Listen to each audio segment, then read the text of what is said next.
Now, from Washington, the Inside Scoop. All the news the government does not want you to know.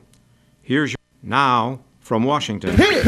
The president wants to spy on 200 million Americans without a warrant. Has he read this document, which he was sworn to uphold? Now, I will not have you libel Abraham Lincoln. I don't understand the problem with registering guns. We register cars. Mark Levine brings you the news the government doesn't want you to know. Today, an explosive story about connections between white supremacists and Islamic terrorists. When there's a conflict between Scalia's conservative values and the Constitution of the United States, he throws away the Constitution. We do have secret prisons. That is not what America's all about. Let's go to Mark in 5, 4, 3, 2. Good evening, America. Welcome to the Inside Scoop. As many of you know, we had planned to have the legendary veteran journalist Helen Thomas on tonight. She has served and questioned every president since John F. Kennedy. She's in fact been a journalist since Franklin Delano Roosevelt, and she was coming here on the Inside Scoop to give her first, to my knowledge, in-depth 1-hour interview on her life's work. She still will do that sometime in the month of March, we expect. But President Obama had an important press conference today, one interestingly where members of Congress asked him questions rather than members of the press, but it's to roll out his budget tomorrow. Helen Thomas had to be there. And so if we had to be bumped for the President of the United States, I think is perhaps the best excuse a guest can give here on the Inside Scoop. So while we're disappointed, I assure you, we will have Helen Thomas on next month.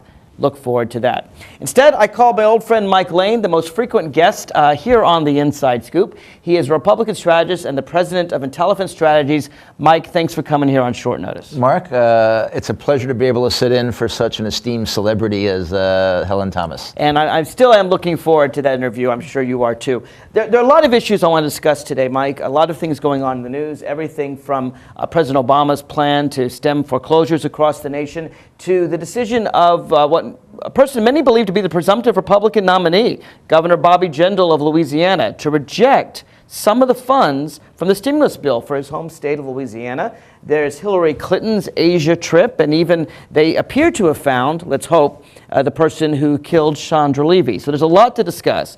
But before we get to any of that, I want to discuss in detail an interesting story that, as you know, was featured in a 2-part series in the Washington Post about a man by the name of Abdullah al-Ajmi. There's this article on Sunday, From Captive to Suicide Bomber, and another one, A Ticking Time Bomb Goes Off. And we're going to go into all the details of what happened to him, not so much because he individually is that important, but because I think that his case tells us a lot about how to fight or how not to fight a war against the radical Islamic terrorists that have declared war on America without further radicalizing Muslims that would not become suicide bombers. The small details of his case, the quick and dirty, and we will go into more of the details, is that Mr. al-Ajmi was a man from Kuwait. He was picked up in Pakistan in December 2001. Why he was there, how he got there is of some matter in dispute. We'll discuss that. He was brought to Guantanamo Bay. He was interrogated. Whether he was tortured under interrogation or not is something else we need to discuss. He claims he was. His lawyer certainly claims he was. He was released to the Kuwaiti government in 2006 without giving the Kuwaiti officials a lot of information and certainly no corroboration as to why he was picked up in the first place. This was a young man, age 23 when he was taken, and he at least claimed before setting off a suicide bomb that killed 13 Iraqis at an Iraqi military base that his treatment in Guantanamo Bay is the reason why he became a suicide bomber. I want to go through all the specifics of this case because I think it tells us a lot about how we should or shouldn't fight this war. But let me just broad brush before we get to the specifics. Do you think that this is a man who was radicalized by what happened to him in Guantanamo? I don't think so, Mark. And we'll get into this, but I think he was radical beforehand. And we'll get to the part where what was he doing in Pakistan? He was fighting for the Taliban. And that suggests to me that he was radicalized before he became part of U.S. custody. Now, having said that, it was Guantanamo, there's no doubt, is a fairly harsh, fairly stern prison. And it probably played some role in his ultimate decision to become a suicide bomber or a homicide bomber, as the case may be.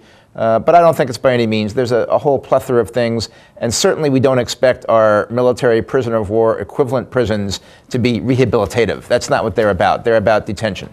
Well, since they're about detention, was the Bush administration wrong to release him in 2006? I think they were, yes. As you read the parts of this article, one of the things that we do in war, that we've always done in war, that every country does in war, is that when you capture a prisoner of war, you hold on to them until the end of the conflict, unless there's some sort of unique prisoner exchange going on or something like that. In this case, there wasn't. There was political pressure to release some of the people that were being held in Guantanamo on the grounds that maybe they weren't all that bad afterwards. And it's very clear that we released the wrong guy at the wrong time because he was all that bad. Well, I agree with you that he shouldn't have been released, or at the very least, when he was released, we should have given material to the Kuwaiti government so they could keep him behind bars. Unfortunately, we gave him virtually nothing. We gave him uncorroborated statements that, for all the Kuwaitis knew, came from torture interrogations. And so clearly, we didn't. Releasing him, I agree, was a mistake. But even worse, compounding that mistake, was releasing him without giving the Kuwaitis sufficient materials to keep him locked up. Well, the expectation when we released him to the Kuwaiti government was that he would be tried, convicted, and held in prison for 20 years. Now, maybe we still thought the Kuwaitis did things the old ways, when in fact they don't do things the old ways. They changed back in 1995. Meaning lock them up without a real trial, right. Just a show trial. Right. And the article, if the article is entirely factually correct, there was not enough evidence that was provided by the United States to obtain a conviction in one of the United States courts. So if the Kuwaiti courts are similarly on the up and up, it would not be surprising that the Kuwaiti courts found no reason to convict him. The key thing was that his lawyer at the time, who was representing him there, contacted the Kuwaiti government and suggested that, that this is a guy that, shouldn't go to trial. He needs to be confined in a mental health facility. He's a ticking time bomb. That's the words that was used. Somehow that communication was missing in action. It was never responded to. We don't know if it was received, not received, something done with it, rejected, whatever. But the guy should not have been just dismissed from the Kuwaiti judicial system when he was. And you would agree then that in addition to releasing him, which we both agree was an error, the error was compounded by not providing the Kuwaiti government sufficient materials to have a conviction based on evidence. Well, yeah, I mean, if you're going to expect the Kuwaitis to try him and keep him locked up for 20 years, and you know that the Kuwaiti government no longer has the secret trials that the rest of the Arab world has, and they can't just, lock a guy away because they've been asked to, that they actually need to have a trial, then yes, I think it was a mistake not to provide the evidence that was necessary to convict him at trial. Well, we agree on that. Before we get to the details, and we're going to start from the beginning, I want to show some pictures from the suicide bombing. I don't know how clearly that can be shown. This is a newspaper print, but you get an idea of the devastation. 13 were killed, Iraqis were killed, dozens were wounded. Here's another, you probably can't even see, but there's some dead bodies here wrapped in rugs, and then here's another picture of people attending to the wounded. This is an interesting case. According to the Washington Post, and I know I asked you to read the article before the show, and it is, by the way, something I highly recommend for our viewers, our listeners, to read and make their own opinions. I have linked to it from my website, radioinsidescoop.com. I think the articles were fascinating in the psychology of this man, trying to determine what creates a terrorist, and I think they give a lot of facts, and then people can develop their own opinions. But I highly recommend, when the show is over, people taking a look at it and giving your own views on this. And by the way, throughout the broadcast, if you want to express your views, you're always welcome to do so. That's what live shows are all about. The toll-free number is 888-488-MARK, 888-488-6275.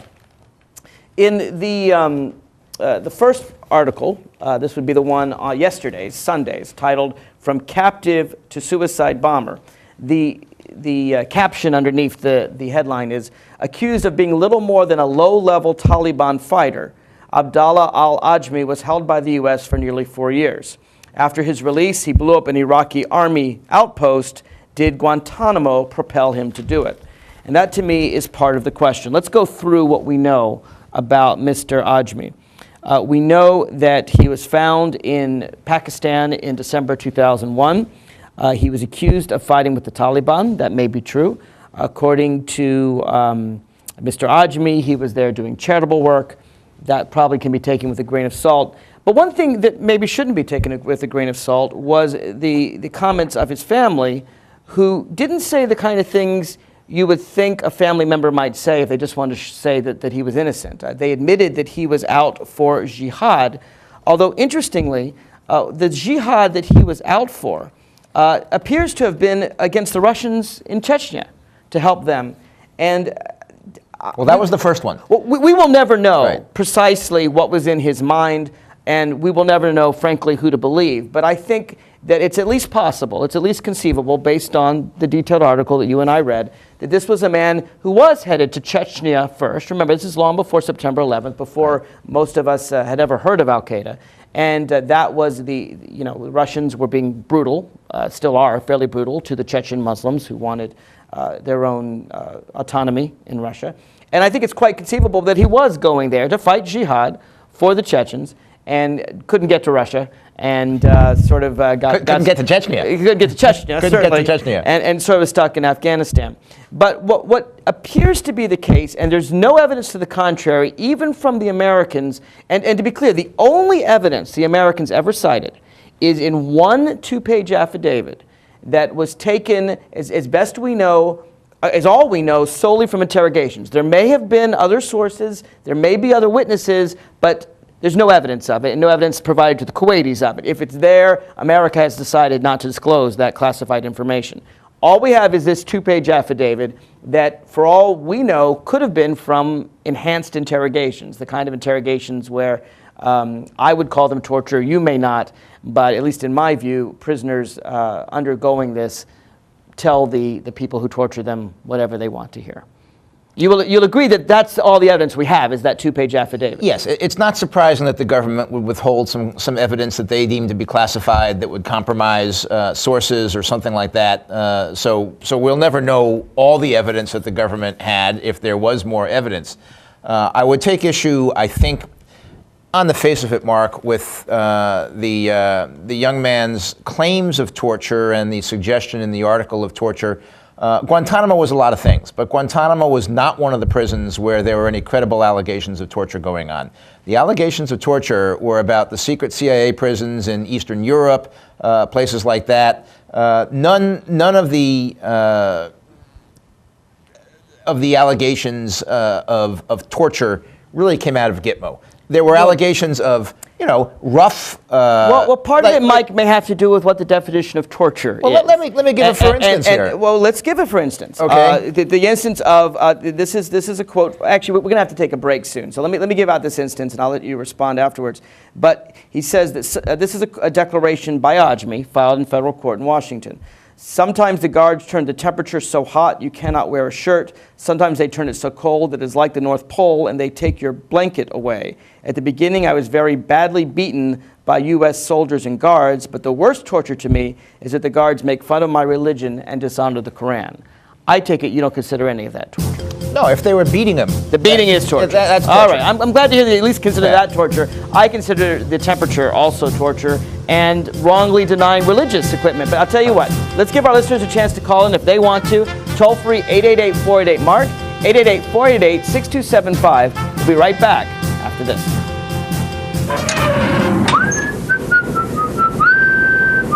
This is firstgov.gov, where we're obsessed with getting you government information. Brand new student loan applications on the site, baby. This calls for a celebration.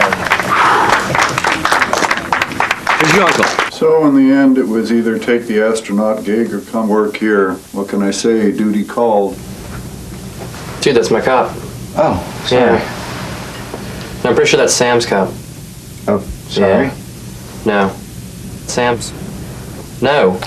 Just log on or email us and get what you need. C, change of address form. That's how it's done. D, driver's license renewal. E, emailing social security information. Yeah. Okay. Yeah. Nice, we'll allow it. All right, What are those? Government surplus cars for auction. You posted those online last time. No, you did. I'm posting them online this time! For all your government information, firstgov.gov. So, what have we got here? Sometimes you feel tired. You can't seem to lose those extra pounds off your midsection. And your joints hurt when you take the stairs. Well, you're getting older. But I'm happy to say that there's some simple things we can do to keep you happy and healthy for years to come. We can also lower your risk for some serious diseases the older population is often subject to. Proper nutrition is more important than ever. Your body has changed, you know. Not as many treats. A basic exercise plan, lots of walks and fresh air, and most importantly, come and see me for twice-yearly checkups to help ensure the best possible quality of life. Now, how does that sound? Good boy. Improve the quality of life for your elderly pet. Schedule twice-yearly checkups that include preventive care and regular lab work. A message from the veterinary members of the American Animal Hospital Association.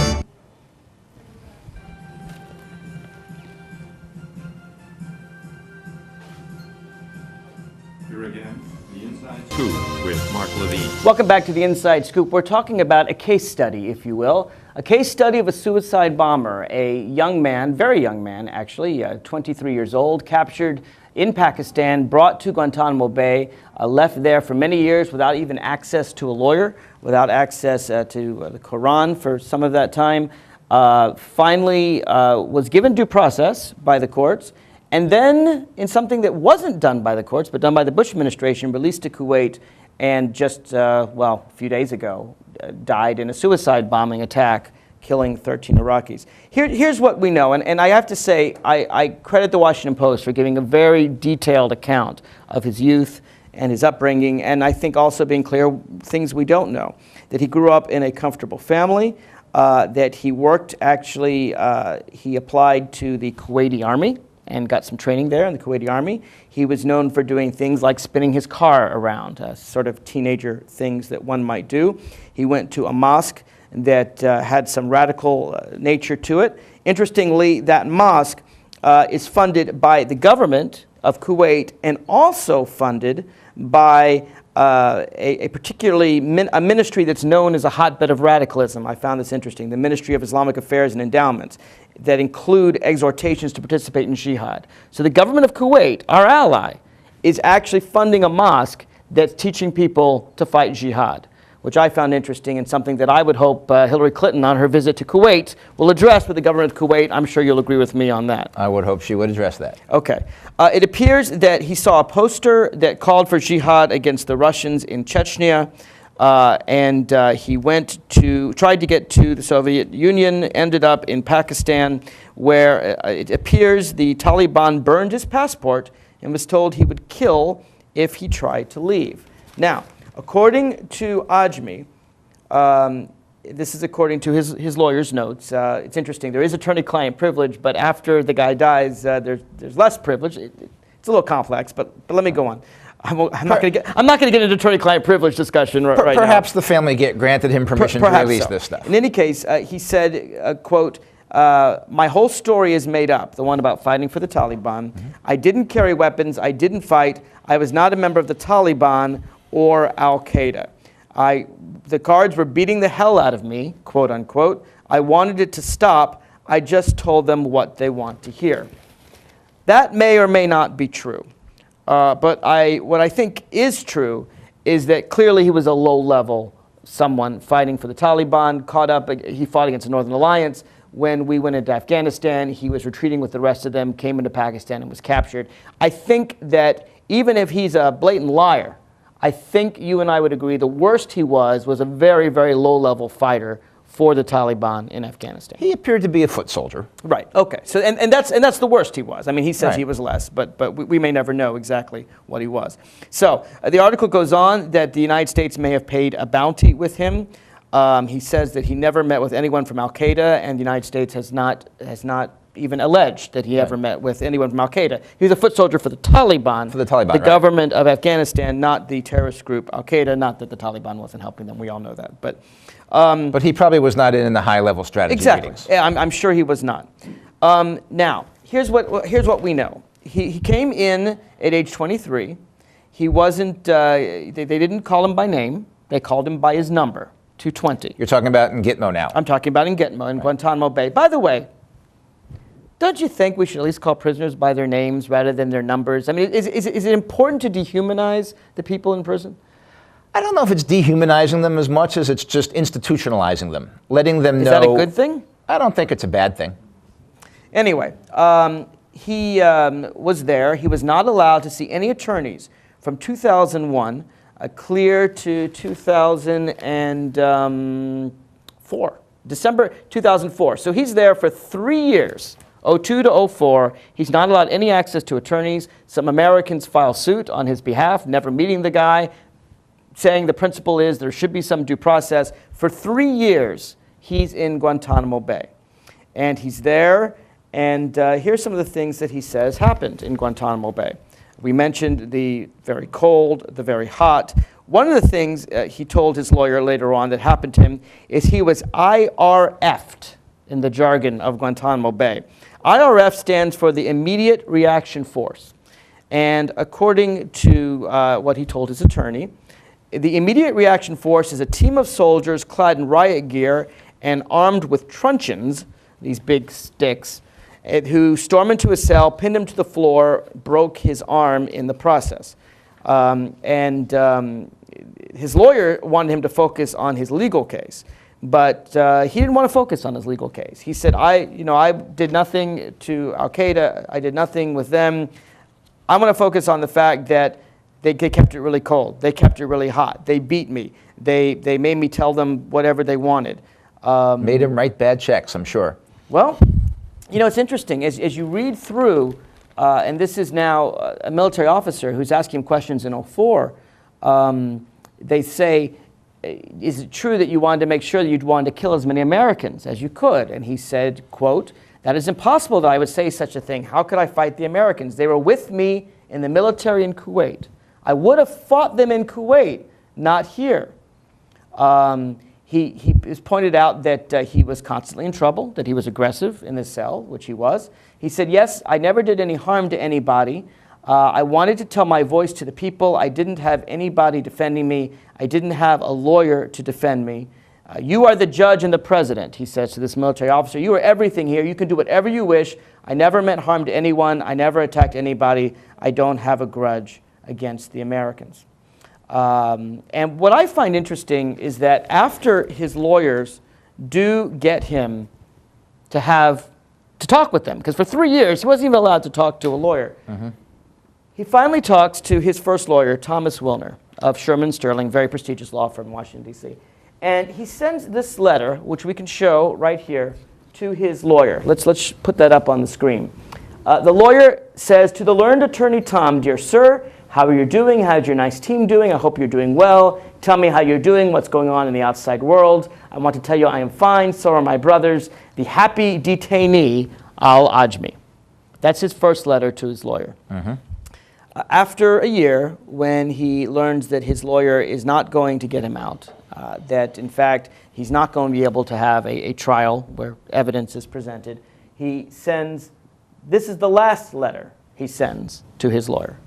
To the vile, depraved Thomas, descendant of rotten apes and swine, I greet you with a kick, a spit, and a slap on your lying, rotten, ugly, and sullen face. I hope this letter finds you burning in hell and receiving a sound beating from men who are to be counted. Is it fair to conclude that this is a man who, let's say, has changed his view of America and Americans based on his treatment in Guantanamo Bay? I don't know. I don't think we can say that. I think there's an argument. Look, let's look at the bigger picture and end up with this. This guy's a nut, okay? He is truly a nut. There are plenty of people with mental problems all over the globe. He drops out of school at the age of 14. Right, that's true. And decides that I don't have to get a job. I'm just having a good old time. Finally decides at the age of 19 that, well, I really suppose I should get a job. So he joins the Kuwaiti military, and he gets trained in military tactics and things like that. There are plenty of Americans that have also played around, dropped out of high school, and joined the military. So that's not, that in and of itself is not that unusual. And when he's in the military, he joins this radical Islamic mosque where he is apparently funded in part by the Kuwait government. By the Islamic ministry, you know, and here's a guy who is, by all profile, now you can't say about any specific person, but by any psychological profile, this is a lost kid who's looking for discipline. He's looking for direction. I agree. And this radical imam gets a hold of him and turns him into a radical jihadist. And he goes twice off to fight the jihad, finally gets picked off the battlefield after the second one doesn't work out that well when he's fighting the Northern Alliance. And now he's in prison, and he alternates frequently between, oh, I'm just a nice guy who, didn't mean any harm to anybody, to the vile, depraved Thomas, descendant of rotten apes and swine. Here's the thing, Mike. I want you to think about it from his context, from his perspective. And I know that I think that's hard for Americans to do. But think of an American kid who has dropped out of school and likes to spin his car around, and then decides to grow up and join the American military. And he goes off and he's taught in his church to go out, and there are churches in America that teach things like convert to the infidels. We don't use the word infidels, but there are churches that talk about converting people to Christianity, and talk very radically about Muslims as being, there are certainly many churches talk about the Islamic faith as a horrific, awful, fascist faith. And think of an American boy that is taught to fight America's wars, and is taught, and we look on him proudly and we cheer him in parades, and he goes off to Iraq to fight America's wars, and there are many of them that ended up at Abu Ghraib and did some awful things to some prisoners out there. Is he really that different from the troubled Americans that also did some horrific things at Abu Ghraib? Mark, I don't know anybody, any American church of any denomination that issues fatwas and tells people to go out and kill other people and things like that. But you have to think about jihad. Jihad is a holy war, right? I mean, no one says go out and kill Iraqis, but Americans were killing Iraqis. So you have to think about it in his perspective. Right, and this is exactly. Thinking about it in his perspective, the problem is that a certain segment of Islam, and certainly this guy and a large part of the Middle East culture, is stuck in a 14th, 15th century mentality. And that's not to say that the religion is there, but a segment of the religion is stuck in a 14th, 15th century mentality.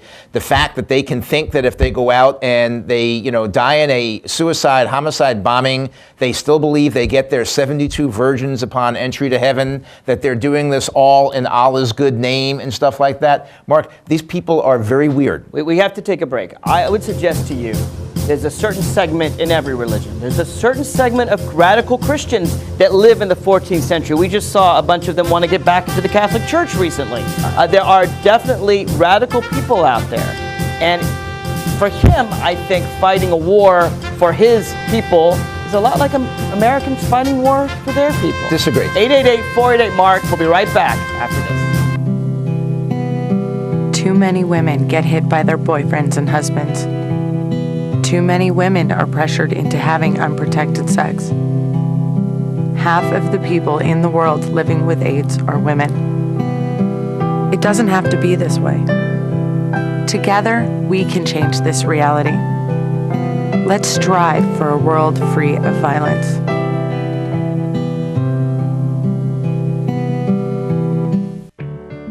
At Volunteers of America, we don't just give kids a way to stay off the streets. We give them the tools they need to reach their full potential. We don't just help the elderly receive needed care. We help them live life to the fullest. We don't just provide food for homeless individuals and families.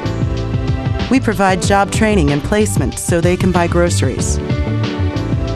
Volunteers of America is a national organization that for over 100 years has provided programs and services that allow people to overcome their challenges to become vital members of their community.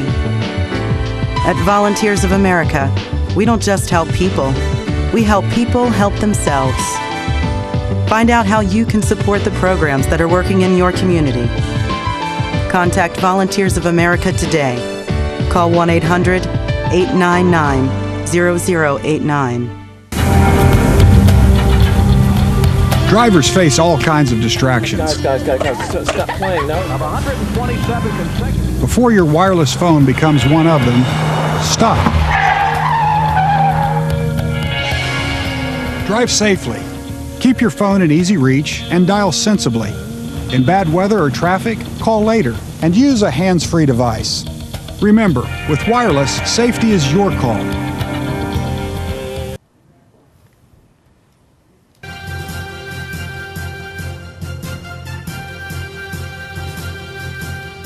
Here again, the Inside Scoop with Mark Levine. Welcome back to the Inside Scoop. I'm discussing with Republican strategist Mike Lane the case of Abdullah al-Ajmi, the Guantanamo Bay detainee that became a suicide bomber. And I want to be 150% clear.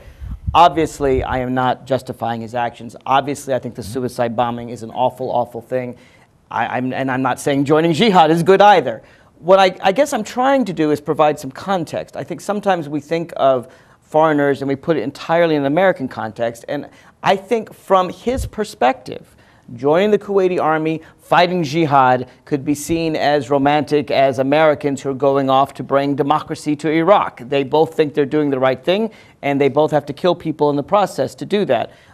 I'm not saying they're the same, but I think from his perspective, it's not that different from a kid in the military. I'll concede that point, that from his perspective, which I described just before the break as being, sort of trapped in a very warped perspective coming out of the Middle Ages. But he didn't choose that perspective. No. He's a 23-year-old kid. No, but I'll tell you who did choose that perspective, and this needs to be part of our discussion, because as you've pointed out, the mosque that he went to where he was first indoctrinated to this was funded by the Islamic Ministry of the Kuwaiti government. Which is a very important point. And if the Kuwaitis are perhaps some of the least offenders of this whole thing, the Saudis, look at the Saudis and what they fund, in the name of, buying off the opposition to keep peace domestically in there and to maintain the rule of the House of Saud. If they throw enough money in the direction of the radicals, they think they can maintain their position. Or our great ally Pakistan, or our enemies in Iran. I mean, it's not just American allies, but the point is this is throughout the Middle East.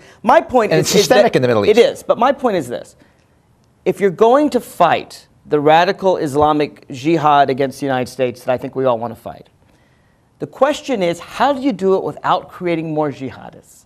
And my argument to you today is that this kid would not have ended up blowing up an Iraqi base had we not radicalized him at Guantanamo Bay. Let me read to you some more from the article.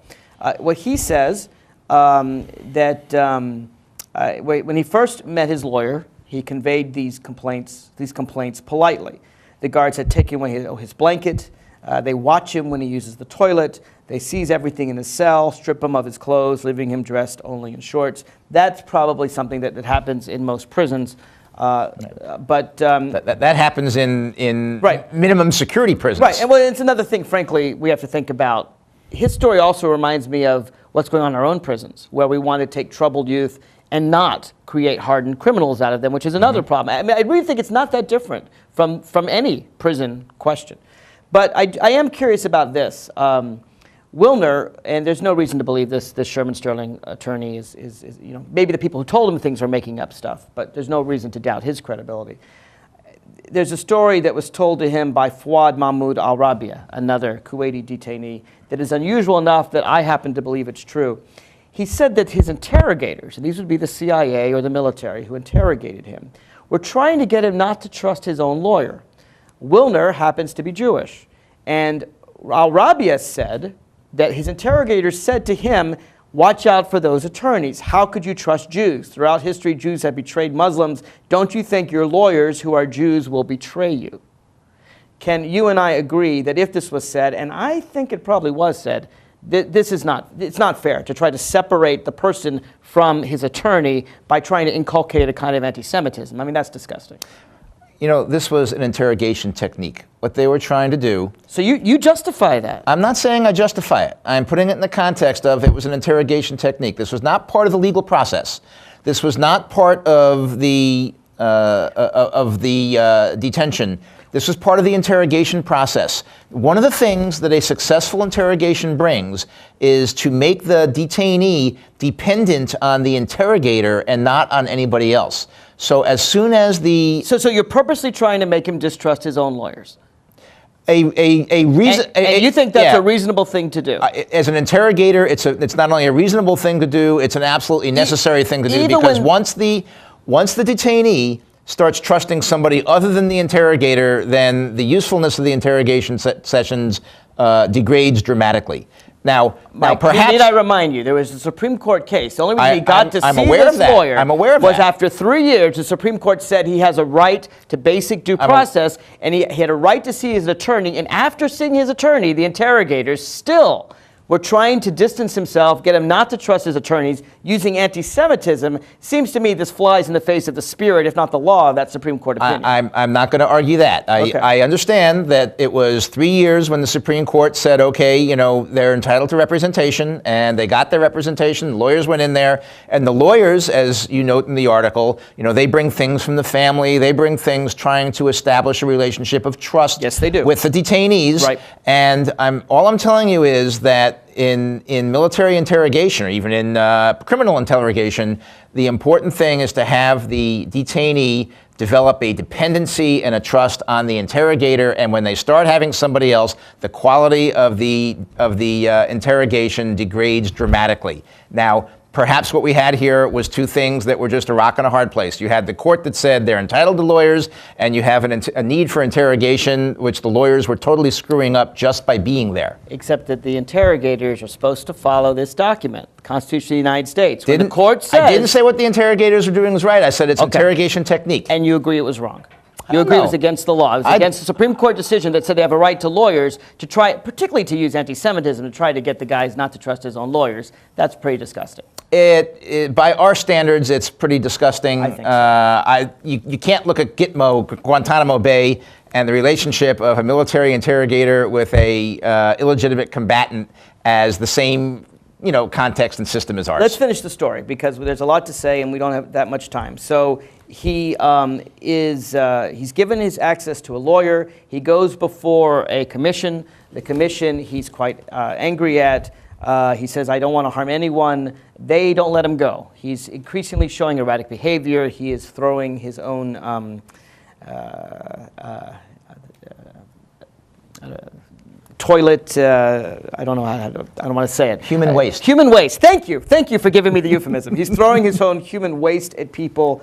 And yet, the administration, the Bush administration, for some unaccountable reason that you and I both agree was wrong, releases him to Kuwait to let the Kuwaitis try him. They don't give him anything, the Kuwaitis, anything but a 2-page affidavit without any backup, without any kind of corroboration. Without even the transcripts of the interrogations weren't provided, much less the enhanced interrogation techniques. The Kuwaiti officials try him. He is released because there's no evidence really against him. He goes with some other, he makes friends with some more jihadists.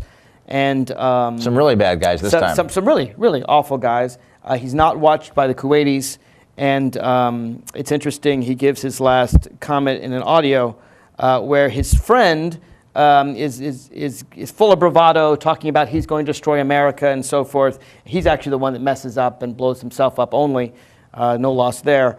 But Ajmi, it says, the Washington Post says in the internet, there's in the video he gives before he does his suicide bombing, there's little bravado. He sounds tired and resigned. He hesitates at moments, but Guantanamo appears to have been on his mind throughout. In his last video, the one he gives that jihadists give before they commit a suicide bomb, he talks about the prison and what happened to him at Guantanamo Bay. He's a psychopath. Of course Guantanamo and his imprisonment there is going to impact him, affect him, and have something of a lasting legacy on his mental state of being. But let's talk about the case. Now, we've given all the facts.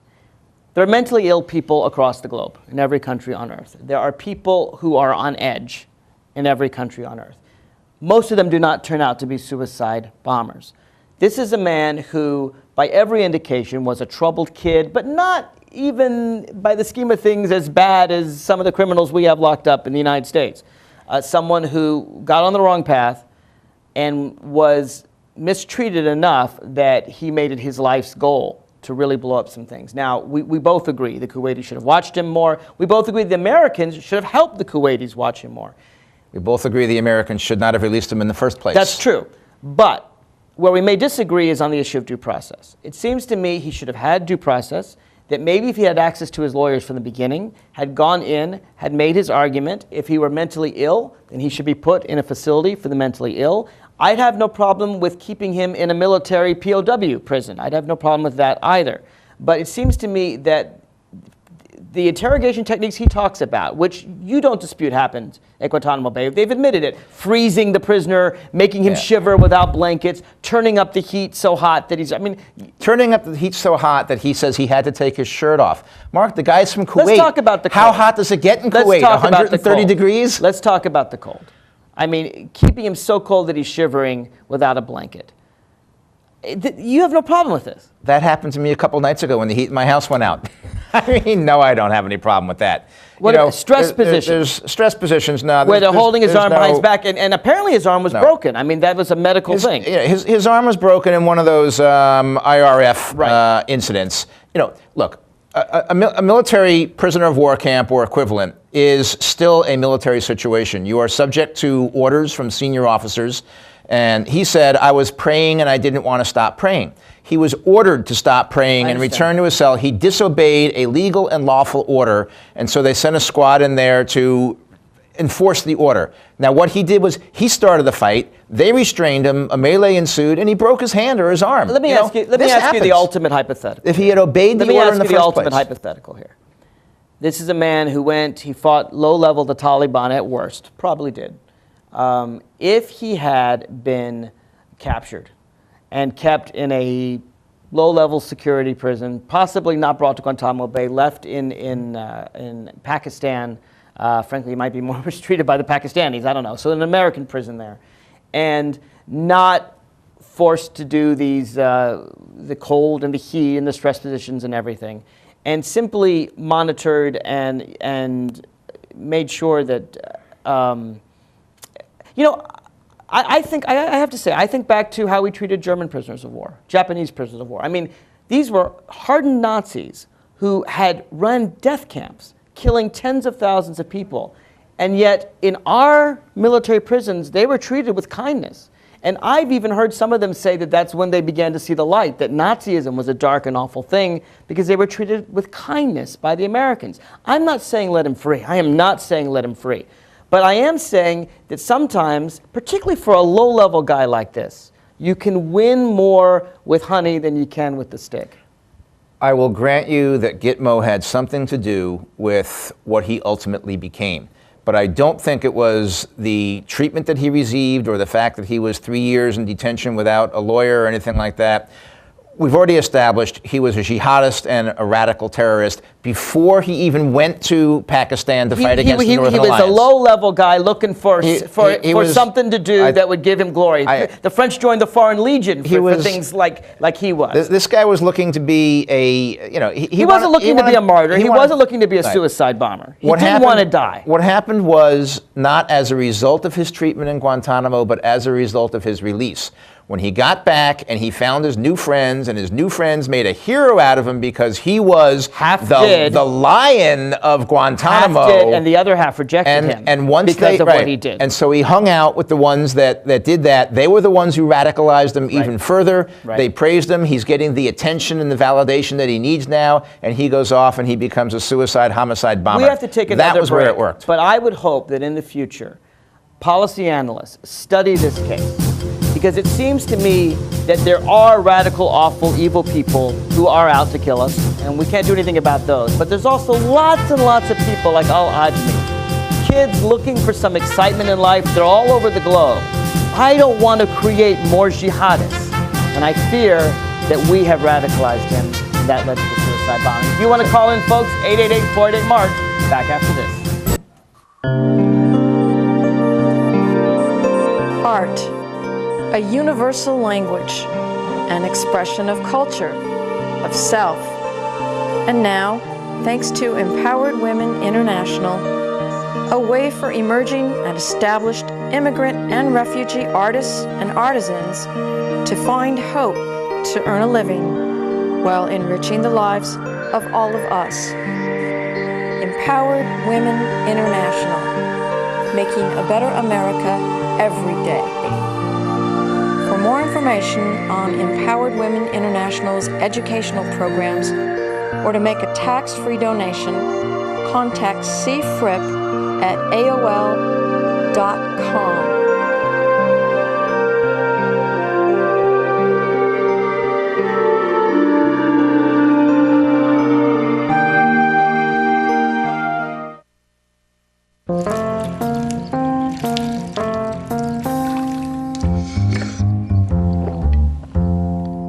Here, kitty, kitty. Here, kitty, kitty, kitty. Here, kitty, kitty. You'd think it would be easy to tell which kids have trouble with their eyesight. But that's not always the case. Even though 1 in 4 children may have a vision problem, eye doctors tell us the symptoms aren't always so obvious. We do know that 80% of all childhood learning is visual. And without good vision, kids can have trouble learning to read.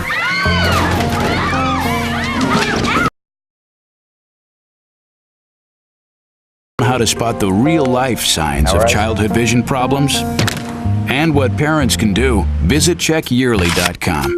A public service message from the Vision Council of America, and reading is fundamental.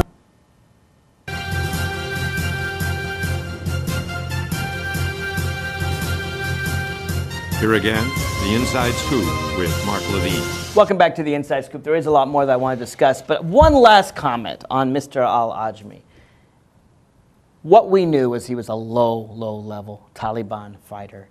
I don't know what intelligence he possibly could have had to begin with. Is this a guy that maybe we should have locked up in some prisoner of war camp, but enhanced interrogation techniques, you don't call them torture, I do, the cold, the heat, the stress positions, they weren't necessary. He had nothing to say anyway. Is this a case where perhaps the enhanced interrogation techniques did more harm than good?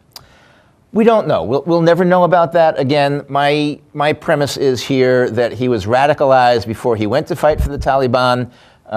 He was obviously affected by his detainment in Gitmo, but it was his heroic homecoming with the people who further radicalized him at that point and validated his existence and made him feel like a real man, etc. That's what caused the whole thing. If he hadn't been in Gitmo, I mean, nobody called anybody the lion from Warsaw, the lion from Helsinki. Although, to be fair, half the people, in fact, more than half in Kuwait, it also talks about his rejection for being in Guantanamo, and the people rejected him. And it also suggests to me that whether it's Mr. al-Ajmi or any ex-prisoner, that welcoming, particularly when they're low-level people, welcoming them home, giving them a second chance is vital to them not going back to a life of crime. Let me move on to other topics, though, because we have a lot more to discuss. First of all, President Obama's plan to help stem foreclosure rates. The idea basically is foreclosure is expensive not just for the person losing their house, but also for the banks. The money and the lawyers and the price goes way down. They have to sell at an auction. Banks can lose 30, 40% on people's homes. Also, if a house is foreclosed next to you, you can lose your home value, can go down in price.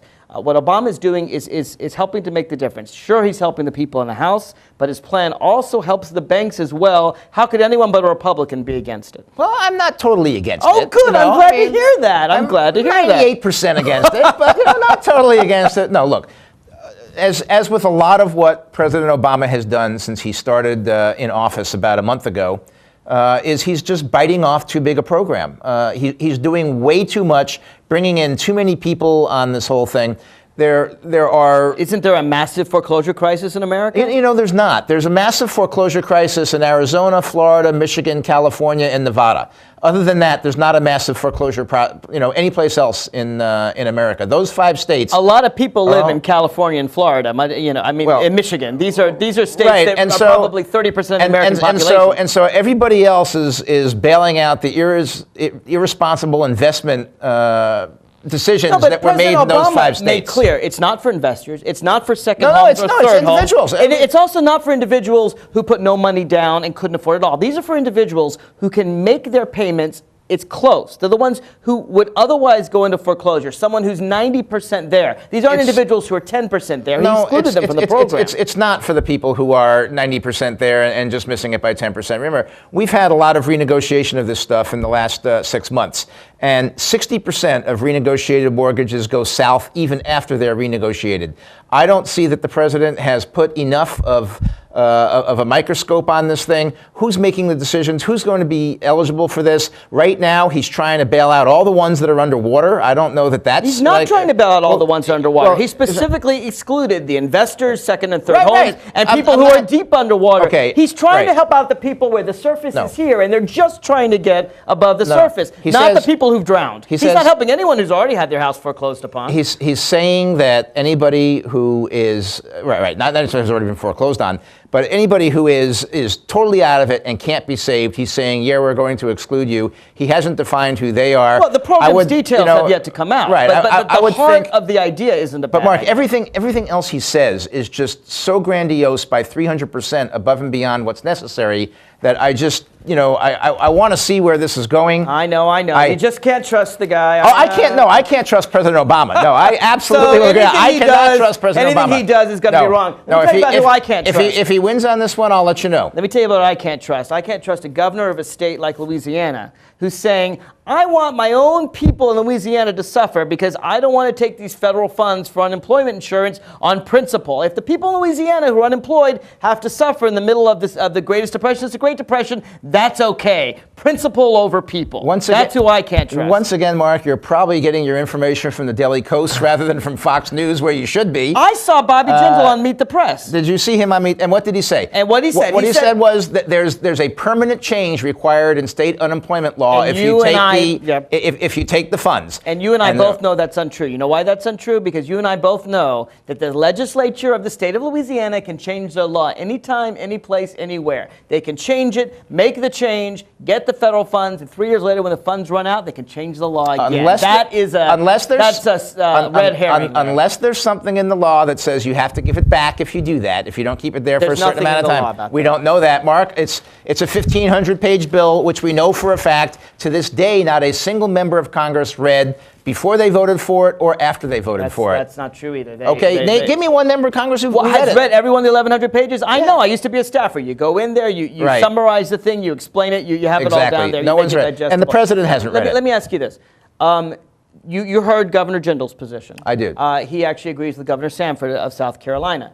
And Governor Barber. Of Mississippi, yeah. Louisiana, Mississippi, and South Carolina, not the richest states in the United States, are going to deny people who are unemployed a lot of money that they could use to get by and feed their families. No, what they're going to do is... But in Florida and California, you have Republican governors. Okay, you might call Arnold Schwarzenegger a very moderate Republican, but Charlie Crist is not a moderate Republican. He is a conservative Republican in the state of Florida. They're taking the money. Who's right, Crist or Jindal?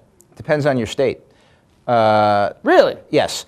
Help the people of Florida, not those in Louisiana. First of all, you're not denying people the unemployment insurance benefits in South Carolina, Mississippi, and you're giving them less. No, what you're still providing them with benefits, but you're providing with the benefits very small benefits under current law, as opposed to the mandated expanded law that that the president rammed through in his alleged stimulus package. Or actually, I'll let the president off the hook on that. He didn't have any idea it was in there. Nancy Pelosi put it in there, and Barack just said, "Come on, we got to do this. We got to do this." He had no idea it was in there. We are in an extraordinary crisis, Let's get to California and Florida. Schwarzenegger, he's a Republican. I'm not going to throw him under the bus. I'm going to claim him as my own. But he's a liberal Republican. Let's talk about Charlie Crist. Charlie Crist, you can't call him a liberal Republican. No, he's a moderate Republican. He's not a conservative. He's a moderate Republican. You disagree with him? I think he's wrong? No. If I was governor of those states, and you'd take the federal money. I would take the money. So if Jindal I was is wrong. No, if I was governor of Louisiana or Mississippi or South Carolina, I would not take the money. What's the difference? The difference is the position that the states are in. California and Mississippi is a very poor state. California and Florida are two of the biggest problem states we have. Michigan is the third one. Okay, they really, really have it. And the reason, Michigan and California, because they've been wholly and completely mismanaged. Florida, because it was really, the speculative real estate bubble in Florida that, has brought them down. Those are the three states that are in the biggest problems that we have. And you don't think that people who are still reeling from Katrina in Louisiana are suffering when they're unemployed? I mean, look, we are in the greatest depression since the Great Depression. Louisiana's doing just fine. This is not standard unemployment insurance. This is a time when you need extra and above, because I'll tell you why. In normal normal times, people are unemployed because maybe they're between jobs, maybe they're fired. This is a time when people are being fired not because of a bad job, but because of the economy. These are systemic problems, not because of any fault of the workers. Here's a time when you should have better unemployment insurance. They will get the benefits. But not enough. No, Mark, they will get the benefits just because they're not going to get Nancy Pelosi's expanded, mandated, one-size-fits-all benefits. But the one thing that they're not going to... In a time of systemic unemployment, shouldn't benefits go up? What's going to happen... I'm not saying benefits shouldn't go up, but what Speaker Pelosi has done is mandated that payroll taxes get up. And when you're trying to create jobs, mandating higher... Wait a minute. No, there's no higher payroll taxes in this. Unemployment insurance is a payroll tax on both the employee and the employer. This bill borrows the money. You know it doesn't raise payroll taxes. Don't pretend it raises payroll taxes. It mandates that the states go ahead and change permanently their benefits to match what Speaker Pelosi has dictated. Their benefits. And it doesn't require an increase in payroll taxes. That money has to come from an increase in payroll. No, it doesn't. It can come from elsewhere. The Republicans have been spending our Social Security on the war in Iraq. You could spend something else on this. You don't want to increase taxes in the middle of a severe recession. We got 2 minutes left. I want to talk about Hillary Clinton in Asia. Hillary Clinton was very candid in Asia. She said 3 things that have received some criticism. She questioned the efficacy of sanctions against the junta in Burma. She spoke openly about a possible succession crisis in North Korea, and she admitted that while she would press human rights with China, we pretty much know what they're going to say. All of that is true, isn't it? You can call Secretary Clinton a lot of things, but a diplomat certainly is not one of them. So you're saying she shouldn't have told us the full truth? No, I'm not saying that. I'm just saying she's not a diplomat.